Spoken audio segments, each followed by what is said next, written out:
자, 안녕하세요. 인베스토어입니다. 오늘은 조금 거창한 주제를 하나 들고 왔어요. 이 채널에서 이야기하고자 하는 목적이라고 볼 수도 있죠. 경제적 자유.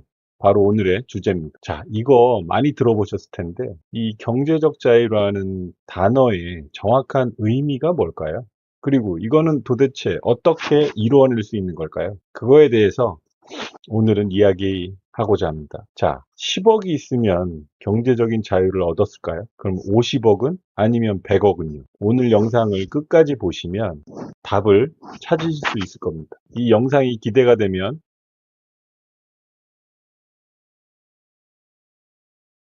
먼저 이 경제적 자유라는 단어의 의미가 뭘지 한번 알아볼까요? 우리는 흔히들 커다란 금액을 가지고 경제적 자유를 이루었는지 안 이루었는지를 판단합니다. 10억? 최소 100억? 이런 단어를 가지고 말이죠.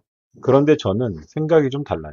이 숫자에 목을 맬 필요가 전혀 없어요. 경제적 자유는 돈이 많다는 뜻이 아니에요. 내가 필요한 돈에 대한 걱정이 없는 상태. 이거 로버트 기요사키의 부자 아빠 가난한 아빠라는 책이 있는데요.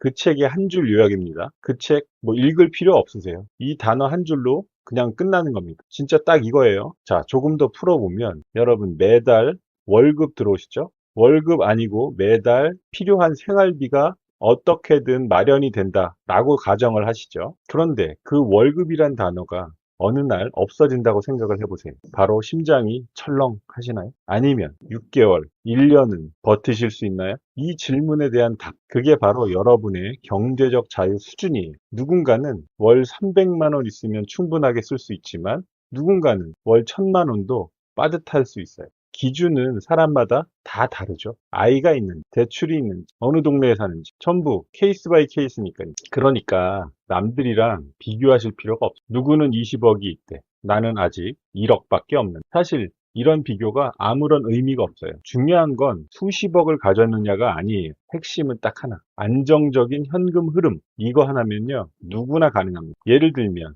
제가 좋아하는 배당금이 매달 입금되거나 임대 수익 또는 연금 이런 게 꾸준히 들어온다면 그게 바로 경제적 자유의 시작입니다. 여기 경제적 자유가 있다고 해서 은퇴랑 바로 연결되는 건 아닙니다. 일을 그만두는 게 목표가 아니에요. 일을 안 해도 되는 상태. 그게 목표죠. 계속 일하고 싶으면 하면 되고, 쉬고 싶으면 쉬면 돼요. 내가 선택을 할 수 있다는 그게 핵심이죠. 자, 정리해 볼까요? 경제적 자유는 액수가 아니라 상태예요. 돈 걱정 없이 내가 원하는 삶을 사는 상태. 자, 그럼 이 상태에 어떻게 도달하느냐. 첫 번째 단계부터 말씀드리죠. 저 또한 평범한 월급쟁이였고 지금도 그렇죠. 투자 같은 건 처음에 하나도 몰랐었죠. 남이 좋다면 그냥 따라 사고 그러다 크게 손실 보고 어느 날 진지하게 생각했죠. 평생 이렇게 살아야 되나? 월급쟁이로? 월급 없으면 나는 어떻게 되는 거지? 자, 그래서 공부라는 걸 조금 시작했어요. 근데 제일 먼저 한 게 무엇이었을까요? 거창한 투자 이론 공부? 아니죠. 바로 제 자산부터 파악하는 거였어요. 너무 시시해 보이나요? 아니에요. 근데 이게 진짜 제일 중요해요. 구체적으로 어떻게 하는지 보여드릴게요. 자, 그럼, 자, 이 표를 한번 보시죠.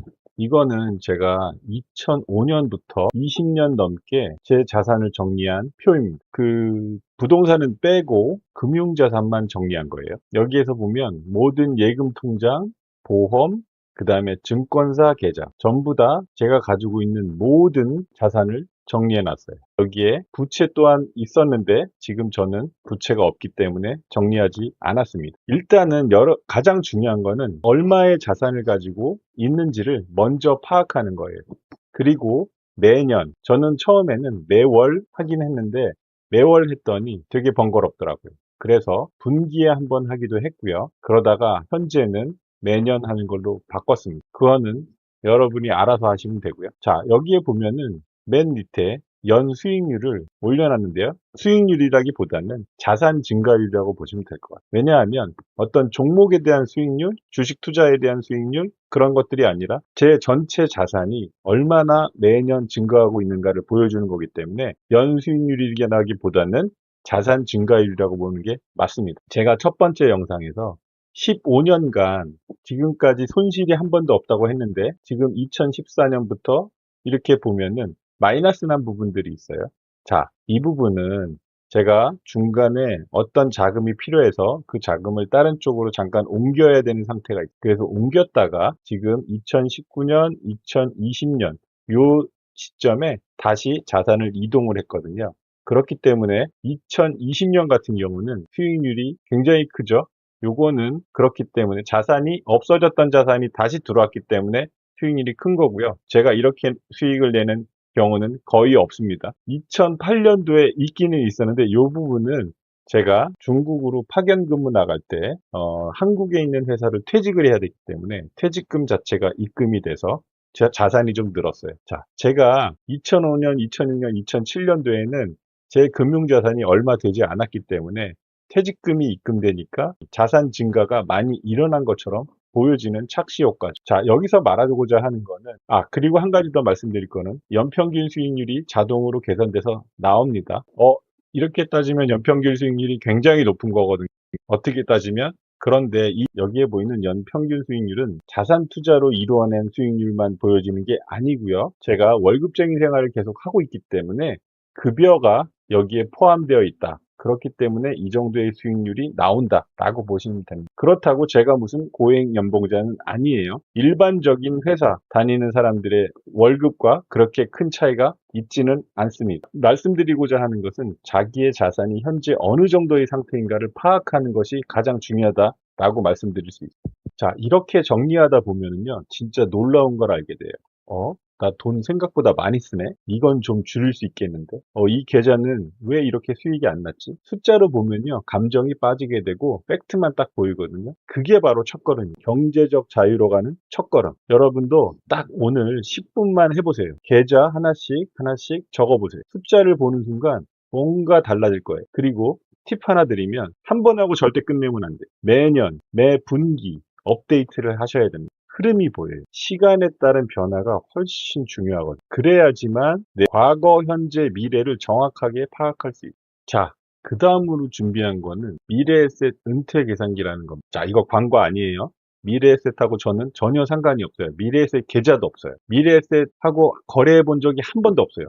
자, 앞에서 자산 파악을 했다면 다음 단계는 필요 자금 계산이 내가 얼마가 있어야 경제적 자유를 얻을 수 있는지를 계산하는 겁니다. 자, 저는 이 미래에셋 은퇴 계산기 이거를 사용해서 한번 해봤는데요. 왜 이걸 사용했느냐? 그냥 제일 간단해서요. 다른 데에서 제공하는 것보다 여기가 제일 간단하더라고요. 그래서 여러분도 부담 갖지 말고 편안하게 해보시면 됩니다. 자, 여기서 첫 번째는 혼자일 경우 얼마 필요하지? 이런 식으로 했는데요.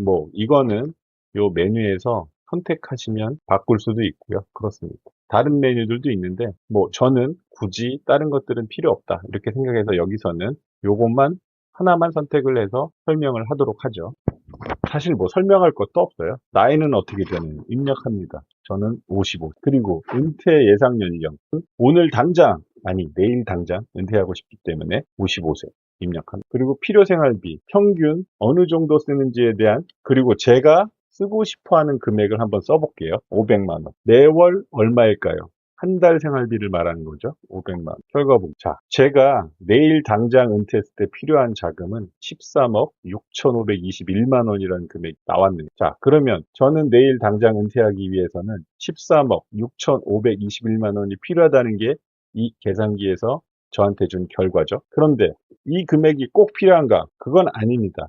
여기서의 기준은 평균 4% 정도의 수익이 발생했을 4% 정도의 자산 증가를 계산해서 보내준 결과고요. 이거는 모든 사람이 꼭 이 금액이 필요하다 이렇게 보여진다기보단 참고 정도로 생각하시면 될 것 같아요. 자, 여러분도 참고하시라고 한 번 정도 해보시면 좋을 것 같습니다. 돈을 무조건 많이 수십억을 모아야 되겠다. 그래야 경제적 자유라는 걸 얻을 수 있겠다. 라고 생각하는 분들이 많기 때문에 적어도 나한테는 어느 정도의 금액이 필요할까는 걸 갖다가 확인해 보는다고 보시면 될 것 같아요. 그래야지만 구체적인 목표가 생기고 이 목표를 달성하기 위해서 어느 정도 노력을 하겠죠. 자, 여기서 진짜 중요한 게 뭐냐면 얼마를 벌어야 하지가 아니에요. 얼마를 모아야 자유로울까? 이것도 아니에요. 많은 분들이 이 질문에만 매달려요. 연봉 올려야 해, 부업해야 해. 다 중요하죠. 하지만 그것만으로는 부족합니다. 버는 것도 중요하지만 목표가 없으면 아무리 벌어도 밑 빠진 독에 물 붓기죠. 이 기준이 생기면 투자 방향도 훨씬 명확해져. 나는 앞으로 15년 동안, 나는 앞으로 30년 동안 어느 정도 모아야 될까? 이런 계산이 나오겠죠. 매달 얼마씩 투자해야 되는지 그것도 알 수 있게 돼요. 그러면은 조급함이 줄어들어. 일확천금을 노리는 투자 같은 거 안 하게 돼요. 자, 남들 따라서 하는 투자도 당연히 안 하게 돼요. 그리고 어쩌다 한 번씩, 1년에 한 번씩 다시 한번 해보세요. 왜냐하면 나는 올해는 300만 원 정도가 필요했는데, 매달 300만 원 정도가 필요했는데, 내년에는 500만 원이 필요할 수도 있는 거기 때문에 생활비도 계속 바뀌니 그렇게 하다 보면 목표도 당연히 바뀌게 됩니다. 이런 계산을 해보는 이유는 방향을 잡기 위해서죠. 그러면은 한 번에 몇십억씩 모아야 된다라는 압박감에서 벗어날 수 있어요. 자, 목표도 세웠고 자산 파악도 했죠. 자, 그러면 이제 실제로 어떻게 투자하느냐 궁금하죠? 당신은 어떻게 투자해요? 이쯤 되면 저한테 이런 질문을 하시게 될 수도 있을 겁니다. 제 방식은 사실 되게 단순해요. 복잡한 전략 같은 거 저는 안 씁니다. 복잡하기 때문에 최대한 단순하게 원칙 몇 개만 있으면 첫 번째 기대 수익률, 기대 수익률을 잡아야 합니다. 연 10%가 저의 목표 기대 수익률.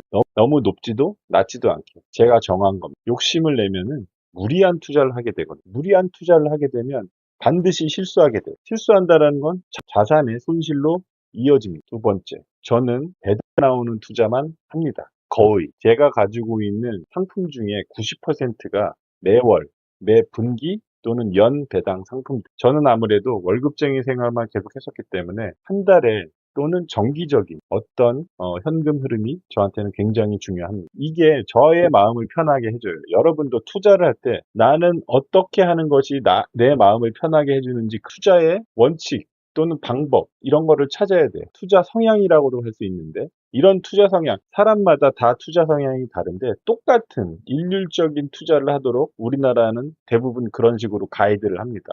전부 다 삼성전자를 사야 되고 전부 다 하이닉스를 사야 되고 요즘 같은 경우에 아니면 전부 다 바이오주를 사야 되고 이렇게 그래서 계속 다른 사람들의 이야기를 듣게 되고 몰려다니게 돼요. 내 성향이 그런 성향이 아닌데도 불구하고 그렇기 때문에 내가 마음 편하게 지속적으로 투자할 수 있는 성향 어떤 것인지를 먼저 찾아야. 자, 다시 말씀드리면 저는 정기적인 현금 흐름이 중요하기 때문에 배당 위주로 투자를 합니다. 세 번째, 매수, 매도 기준을 미리 정해둬요.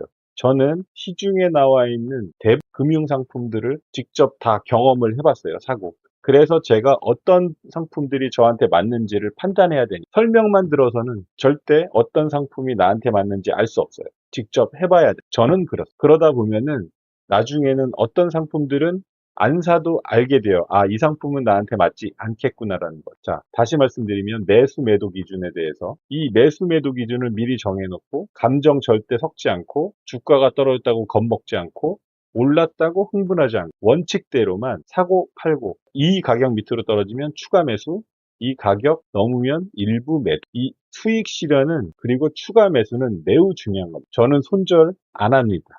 일부 주식 전문가라는 사람들이 항상 그런 얘기를 하죠. 10%, 15% 되면 손절을 해야 된다. 한 종목과 상품을 제대로 골랐다면 일시적인 하락에는 흔들릴 필요가 없어요. 오히려 하락했으면은 더 추가 매수를 해야죠. 왜 손절을 하나요? 손절을 한다는 거는 손실을 확정하는 거거든요. 여러분, 내가 손절하기 전까지, 내가 팔기 전까지는 손실이 아니에요. 그 회사가 망하지 않는 한 좋은 회사를 샀다면 반드시 올라가게 됩니다. 좋은 회사를 사지 않고 순간의 이익만을 위해서 투자를 했다면 당연히 손실은 감내해야 되겠죠. 중요한 거는 좋은 회사 또는 좋은 상품을 고르는 거예요. 좋은 회사, 좋은 상품을 고르는 방법도 제가 나중에 한번 영상으로 만들도록 하겠습니다. 자, 여기서 이러면은 질문을 몇 개 하시게 될 거예요. 제가 나이가 많은데 너무 늦은 거 아닌가요? 아닙니다. 투자에 늦은 나이는 없어요. 지금 시작하는 그 순간이 바로 가장 빠른 때입니다. 두 번째는 빚부터 갚아야 하나요? 아니면 투자를 해야 되나요? 자, 이거는 이자율을 보고 판단해야 돼요. 워렌 버핏이 이런 말을 했거든요. 6% 넘는 안정적인 투자 상품이 있다면 위험 투자를 할 필요가 없고 위험 투자라면 여기서 주식 같은 고위험 상품이라고 보시면 그만큼 연 6%라는 수익률이 상당히 어렵다라는 겁니다. 자, 대출 이자가 7%, 8%이 정도 된다? 그러면 빚부터 갚아야 되겠죠. 이걸 기준으로 삼는 겁니다. 이것도 하나의 원칙이에요. 만약에 이자가 2%, 3% 저금리다? 그러면 저 같으면 빚 갚으면서 동시에 투자도 병행합니다. 세 번째 질문. 얼마부터 시작해야 하나요? 금액은 중요하지 않아요. 10,000원, 10만원, 100만원, 얼마든지 상관없어요. 일단 시작하는 겁니다. 네 번째 질문. 한 종목에 몰빵해도 될까요? 안 됩니다. 절대 안 됩니다. 다들 아시죠? 다섯 번째. 시장이 폭락할 때는 어떻게 해야 하나요? 제가 앞에서도 말씀드린 것처럼 시장이 폭락할 때는 오히려 좋은 주식을 살 수 있는 기회예요. 반드시 시장은 올라가게 돼 있어요. 이때가 가장 힘든 순간이기도 하죠. 수익은 인내를 먹고 산다. 이런 말도 있거든요. 이럴 때일수록 원칙을 생각하면 됩니다. 패닉에 빠져서 다 팔아버리면 그게 손실 확정이 되는 거예요. 반대로 좋은 종목, 좋은 상품을 샀다고 하면 그 종목 추가로 싸게 살 기회가 됩니다. 자, 마무리로 이 말은 꼭 말씀드리고 싶어요. 돈이 아무리 많아도 지키고 불릴 계획이 없으면 다 사라집니다. 로또 당첨자들 왜 몇 년 안에 어려워지죠? 거액을 상속받은 분들도 마찬가지예요. 이유는 딱 하나. 어떻게 운영해야 되는지 계획도 없었던 거예요. 갑자기 큰 돈이 생기면 사람은 원래 씀씀이가 확 커지죠. 관리하는 방법을 모르면 큰 돈도 금방 사라집니다. 예금만 믿고 노후 준비하신다고요?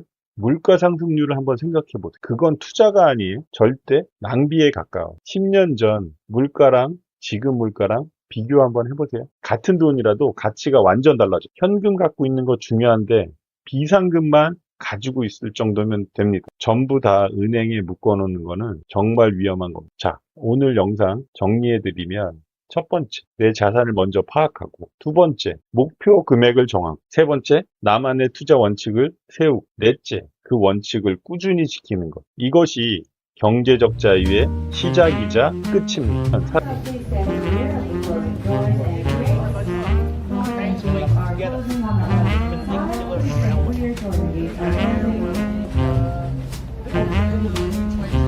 또 블루마운틴이네.